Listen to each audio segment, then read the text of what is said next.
सभी को फिर से एक बार नमस्कार। मैं Ramesh R professor motivational speaker life coach आज आपके लिए लेके आया हूँ।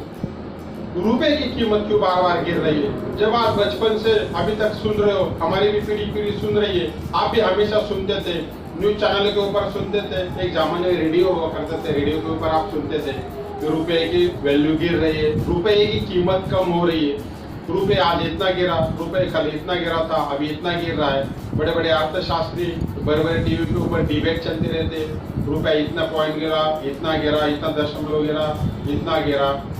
तो ये आखिर ये रुपया गिरने का सिलसिला कहाँ से चालू हुआ, उसके बारे में हम लोग आज जानेंगे। हिस्ट्री, रुपए की वैल्यू गिरने से आपके ऊपर क्या असर होता है, साथ में देश की अर्थव्यवस्था के ऊपर क्या असर होता है, और रुपया किस करेंसी के साथ कंपेयर किया जाता है, किस करेंसी के साथ उसका तुलना की जाती है, और दुनिया में ऐसी कौन सी करेंसी है जिसको हम लोग डॉलर बोलते हैं, वो क्यों इतना स्ट्रांग है, उसकी वैल्यू क्यों इतनी ज्यादा है। ये सब चीजों के बारे में आज हम लोग जान लेते हैं। तो सबसे पहले कुछ साल पहले जाते हैं। 1947 1947 के पहले भारत में ब्रिटिश राज हुआ करता था। 1947 में जब भारत आजाद हुआ, स्वतंत्र भारत की सरकार स्थापन हुई, तभी ऐसा कहा जाता है कि वो समय में रुपए की वैल्यू $1 के बराबर था। मतलब $1 आप दोगे तो उसके बदले में ₹1 मिलेगा, ₹1 दोगे तो आपको $1 मिलेगा, तो बराबर थी। कुछ समय के बाद उस समय के सरकारों को भारत में विदेशी निवेश बढ़ाने के लिए और भारत में कुछ विदेशी चीजें लेने के लिए, आयात निर्यात बढ़ाने के लिए रुपए की वैल्यू कम करना पड़ी। रुपए की वैल्यू कम करने के बाद रुपए की वैल्यू 1948 में ₹4 के दरमियान रुपए की वैल्यू हो गई, कंपेयर $1 के होता। उसके बाद भारत में पंचवार्षिक योजनाएं का सिलसिला चालू हुआ। पंचवार्षिक योजनाओं के लिए बड़े पैमाने पर भारत को निधि की जरूरत थी, बड़े पैमाने पर भारत को पैसे की जरूरत थी। वो पैसा विदेश से कर्ज के रूप में लेना था, जैसा वर्ल्ड बैंक से, अलग अलग जो वर्ल्ड के संस्थानों से लेना था, वो पैसा डॉलर के रूप में लेना था। इसलिए भारत को फिर अपना रुपए की कीमत कम करनी पड़ी। तो 1967 आते आते भारत के रुपए की कीमत ₹7.5 हो चुकी थी। कितना? ₹7.5। 1965 1971 में पाकिस्तान और चाइना के साथ हमारा युद्ध हुआ। उस युद्ध के लिए अपने को उस समय भारत में हथियार बहुत कम बनते थे, हमको विदेशों से हथियार खरीदने पड़ते थे, तो डॉलर में पेमेंट करनी पड़ती थी। तो उस समय रुपए की वैल्यू और सरकार ने कम कर दी, रुपए की कीमत कम कर दी। तो 1967 में रुपए की कीमत 7.5 हो गई। 1977 में फिर कम कर दी विदेशी निवेश बढ़ाने के लिए, तो ₹8.74 हो गई। 1987 में ₹12.96 हो गई। अब ये रुपए की जो वैल्यू है, भारत सरकार ने फिक्स रेट अपनाया गया था। मतलब गवर्नमेंट ने एक्सचेंज रेट जो होता है विदेशी करेंसी रुपए के साथ, उसको विनिमय करने के लिए वो एक्सचेंज होता है, फॉरेन एक्सचेंज, वो एक्सचेंज रेट जो है भारत में फिक्स पॉलिसी करके रखी थी। तो भारत सरकार तय करेगी कि डॉलर के मुकाबले अपने रुपए की कीमत कितना रखना है। ये था 1987 तक। उस समय तक लगभग रुपया ₹13 तक था। बाद में सरकारों ने रुपए की वैल्यू स्थिर बनाने के लिए उसमें बहुत सारा संशोधन किया। 1993 में 1993 में गवर्नमेंट ने रुपए की वैल्यू फिक्स के बजाय फ्लेक्सिबल रेट कर दिया। फ्लेक्सिबल मतलब बाजार के हवाले कर दिया कि इंटरनेशनल लेवल पर रुपए की वैल्यू और डॉलर की वैल्यू जो कीमतें तय होगी वो अपने आप तय होगी। लेकिन उसका असर क्या हुआ? साल 1997 में रुपए की वैल्यू 36 के ऊपर पहुंच गई। सरकार ने बहुत ज्यादा कोशिश की, फ्लेक्सिबल रेट रखने के बाद तो रुपया गिरता गया। कभी गवर्नमेंट ने विदेशी इन्वेस्टमेंट भारत में बढ़ाने के लिए खुद कम किया और कभी खुद रुपए की वैल्यू गिरते गई। 2007 आते आते भारत में रुपए की वैल्यू ₹41 तक गिर गई थी डॉलर के मुकाबले, और 2017 में ₹67 और 2021 में रुपए की वैल्यू ₹75 पहुंच गई। अभी आज मैं जो वीडियो बना रहा हूँ, अगस्त 2022 में रुपए की वैल्यू ₹79.90, लगभग 82 रुपीज के आसपास रुपए की वैल्यू पहुंच चुकी है। तो ये हो गया रुपए का वैल्यू का हिस्ट्री। देश आजाद हुआ तभी रुपए की वैल्यू $1 से ₹1 के बराबर थी। आज के डेट में 75 साल में रुपए की वैल्यू ₹80 तक गिर गई है। तो ये सब आपने देखा इतिहास। अभी हमको ये जानना है कि रुपए की वैल्यू क्यों, आखिर में रुपए की जो वैल्यू होती है वो इतनी क्यों गिर रही है और डॉलर की वैल्यू की क्यों इतनी ज्यादा बढ़ गई है। तो दोस्तों आपको ये बताना चाहता हूँ कि आजकल डॉलर की वैल्यू इसलिए बढ़ रही है कि दुनिया के 185 देशों की अलग अलग करेंसी होती है, लेकिन ज्यादातर देशों की करेंसी वो अपने खाली देश के अंदर ही वो यूज करते हैं, मतलब उनके देश के अंदर ही चीजों का खरीद और बिक्री करने के लिए यूज होती है।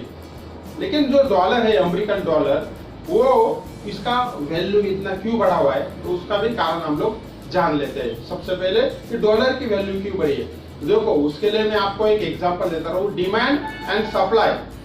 अभी मार्केट में अगर जिस चीज का डिमांड ज्यादा है लेकिन सप्लाई कम होगा तो उस चीज के भाव बढ़ते हैं। अगर उदाहरण के तौर पे आपको बताओ तो जैसे सब्जियां है, बहुत ज्यादा बारिश हो जाती है तभी सब्जियां का सप्लाई मार्केट में कम हो जाता है। बहुत सूखा पड़ जाता है तभी भी सब्जियों का सप्लाई मार्केट में कम हो जाता है, लेकिन डिमांड उतनी है, उसकी वजह से उसके भाव बढ़ जाते हैं। फिर जब मार्केट में सप्लाई ज्यादा बढ़ जाती है तो भाव गिर जाते हैं। वही करेंसी में भी हो जाता है। इंटरनेशनल लेवल में इंटरनेशनल स्टैंडर्ड ऑर्गेनाइजेशन के अनुसार जिस करेंसी के डिमांड जितनी ज्यादा है, मतलब जो करेंसी जो ज्यादा उपयोग करते हैं, अगर आसान भाषा में समझे तो जिस करेंसी बहुत ज्यादा तौर पे यूज की जाती है पूरे दुनिया में, उस करेंसी की वैल्यू अपने आप बढ़ती है। तो आज 185 देशों की करेंसी में अमेरिकन डॉलर बहुत ज्यादा पैमाने पर यूज किया जाता है। लगभग पूरे विदेशों के केंद्रीय बैंकों के पास लगभग 64% से ज्यादा अमेरिकन डॉलर की मात्रा हो चुकी है। और जो ट्रेड होता है पूरे दुनिया में, जो व्यापार होता है, उस व्यापार में डॉलर का यूज या डॉलर का उपयोग 85% तक हो जाता है। कितना? 85% डॉलर का यूज किया जाता है। और जो कर्ज दिए जाते हैं वर्ल्ड बैंक के थ्रू, इंटरनेशनल मॉनेटरी फंड के थ्रू जो कर्ज दिए जाते हैं, वो कर्ज की मात्रा भी लगभग 39% कर्ज ये खाली डॉलर के द्वारा दिए जाते हैं। तो आप ये सोचिए कि दुनिया में कौन सी करेंसी की ज्यादा डिमांड है, तो अमेरिकन डॉलर। तो जाहिर है जिस करेंसी की ज्यादा डिमांड है, जिस करेंसी में ज्यादा इंपोर्ट एक्सपोर्ट होता है, जिस करेंसी में ज्यादा वापर होता है, जिस करेंसी में लोन दिए जाता है, तो उस करेंसी की वैल्यू बढ़ेगी। लेकिन ये सिलसिला ऐसा नहीं था। कुछ साल पहले तक जो एक्सचेंज जो होते थे, मतलब एक देश दूसरे देश को जो व्यापार करते थे, उस समय उस करेंसी की वैल्यू उस देश के पास कितना ज्यादा मात्रा में सोना है उसके ऊपर उसकी प्राइस निश्चित होती थी। तो उस समय अमेरिका के पास दुनिया में सबसे ज्यादा सोना था, मतलब अमेरिकन फेडरल बैंक के पास। जैसी भारत की भारतीय रिजर्व बैंक है, वैसे अमेरिका की फेडरल रिजर्व बैंक के पास दुनिया में सबसे ज्यादा सोने का स्टॉक हुआ करता था। तो 1945 में उस समय जो प्रगत अर्थव्यवस्था थी वो लंदन में इकट्ठा हुए और लंदन में रॉबिनहुड ट्रीटी जिसको कहा जाता है, उन्होंने विकसित अर्थव्यवस्था ने यह तय किया कि सोने के बजाय अमेरिकन डॉलर का इंटरनेशनल लेवल पे एक्सचेंज के लिए हम लोग वापर करेंगे, यूज करेंगे। तो तभी से पूरी दुनिया में, दुनिया की इकोनॉमी में, दुनिया की सेंट्रल बैंकों में, दुनिया के सरकारों ने अमेरिकन डॉलर को इम्पोर्टेंस दिया और उसी हिसाब से अमेरिकन डॉलर का पूरी दुनिया में उपयोग बढ़ा। इसकी वजह से अमेरिकन डॉलर का वैल्यू आज दुनिया में सबसे ज्यादा माना जाता है। ये हो गए अमेरिकन डॉलर की वैल्यू क्यों ज्यादा है इसके बारे में जानकारी। अभी रुपए की वैल्यू क्यों गिरती है उसके भी कुछ कारण मैं आपको बताता हूँ। उसका कुछ कारण होता है इंपोर्ट एक्सपोर्ट व्यापार। देखो क्या हो जाता है कि हर कंट्री, जैसा भारत जैसा देश भी है, भारत देश जो अपने जो कुछ चीजें जो है बाहर एक्सपोर्ट करते, मतलब दूसरे देशों को बेचते, तो वहां से भारत देश भी डॉलर में पेमेंट मिलता है। लेकिन भारत देश जो चीजें खरीदी करता है, मतलब इंपोर्ट करता है, दूसरे देशों को उसको पैसा देना पड़ता है, वो भी डॉलर में देना पड़ता है। तो आसान भाषा में समझेंगे, जिस देश का एक्सपोर्ट अगर इंपोर्ट से ज्यादा है तो उसके पास डॉलर की मात्रा ज्यादा रहेगी, लेकिन उसको डॉलर कम देने पड़ेंगे, तो उसके पास फॉरेन रिजर्व का डॉलर का भंडार ज्यादा रहेगा। लेकिन अगर भारत की बात करें तो भारत में इंपोर्ट ज्यादा है और एक्सपोर्ट कम है। अगर आसान भाषा में समझे तो अगर भारत 100 रुपए की चीजें अगर एक्सपोर्ट करता है तो साथ में 150 रुपए की चीजें इंपोर्ट करता है। अगर और आसान भाषा में समझे, हम लोगों ने 100 रुपए का तेल मान लो इंपोर्ट किया, हमको $100 उनको देने होते हैं, लेकिन हम जब एक्सपोर्ट करते हैं तो हमारा एक्सपोर्ट उनसे कम है, तो एक्सपोर्ट कम होने की वजह से एक्सपोर्ट कम, डॉलर हमको कम मिलते हैं। तो एक्सपोर्ट अगर कम है और इंपोर्ट ज्यादा है, मान लो एक्सपोर्ट $100 का है और इंपोर्ट $150 का है, तो अपने पास $50 विदेशियों की सरकारों को ज्यादा देने पड़ते हैं। उसको कहते हैं ट्रेड डेफिसिट। जो भारत का ट्रेड डेफिसिट अभी बढ़ता जा रहा है। भारत विदेशों से ज्यादातर 60% ऑयल परचेस करता है। भारत का जितना ज्यादा क्रूड ऑयल है वो 60%, 70% से भी ज्यादा विदेशों से आता है। तो भारत सरकार को ज्यादा से ज्यादा मात्रा में विदेशों को, जैसा सऊदी अरब, यूएई, दुबई, उसके साथ साथ Iraq, Iran, Venezuela, in country से हम लोग तेल इंपोर्ट करते हैं, क्रूड ऑयल। उसके बदले में उन कंट्रियों को, भारत को डॉलर में पेमेंट करना पड़ता है। इसकी वजह से अपने डॉलर ज्यादा खर्च होते हैं। लेकिन डॉलर आने के लिए क्या करना पड़ता है? डॉलर लेने के लिए ज्यादा से ज्यादा एक्सपोर्ट बढ़ाना पड़ेगा।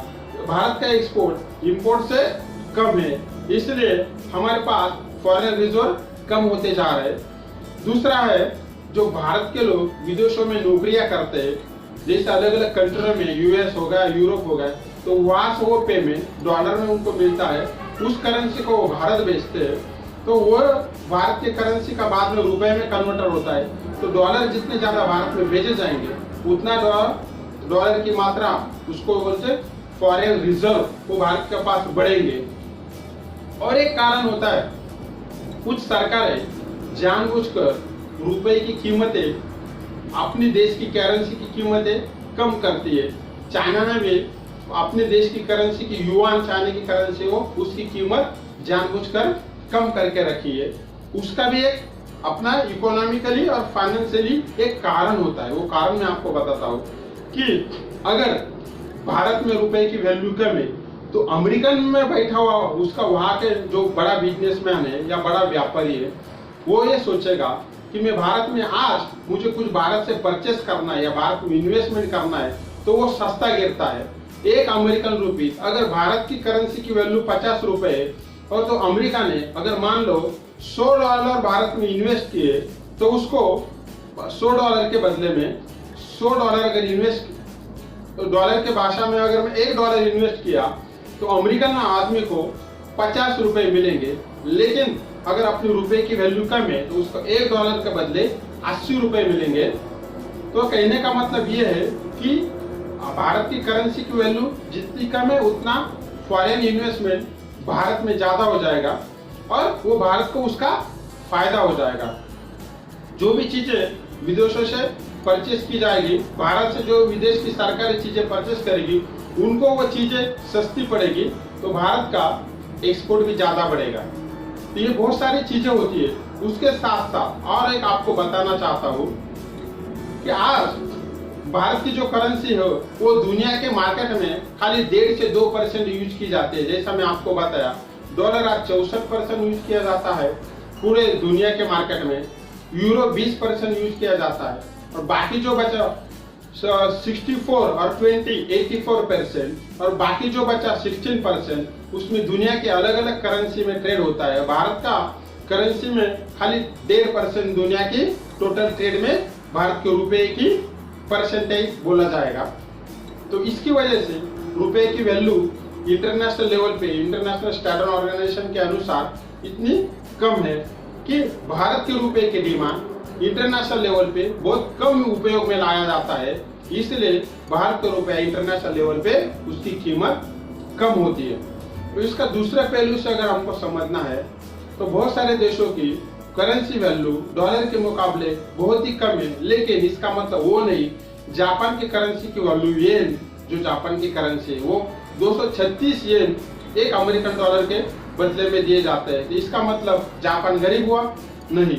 अफ्रीका में कोई ऐसी कंट्री है कि जिसकी उधर की करेंसी की वैल्यू डॉलर के मुकाबले काफी पावरफुल है, लेकिन वो देश बहुत गरीब है। तो खाली करेंसी की वैल्यू के ऊपर वो देश गरीब है या अमीर है, ये थोड़ा गिनना मतलब अपने आप जस्टिफाई नहीं होगा।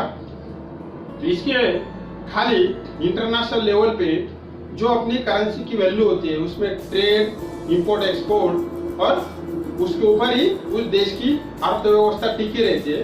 तो साथ साथ में भारत जैसे देश को अगर ये रुपए की वैल्यू अगर बढ़ाना है और अपना ट्रेड डिफिसिट अगर घटाना है, ट्रेड डिफिसिट क्या होता है उसके बारे में थोड़ी सी बात करते हैं। ट्रेड डिफिसिट मतलब आप 100 रुपए की चीजें अगर दूसरे देश को देते हैं, लेकिन आप अगर 150 रुपए की चीजें आप खरीदी करते हो तो आपको 50 रुपए का जो है आप कम खरीदी कर, आप 50 रुपया आप कम निर्यात करते हो। वापस मैं आपको आसानी से समझाता हूँ।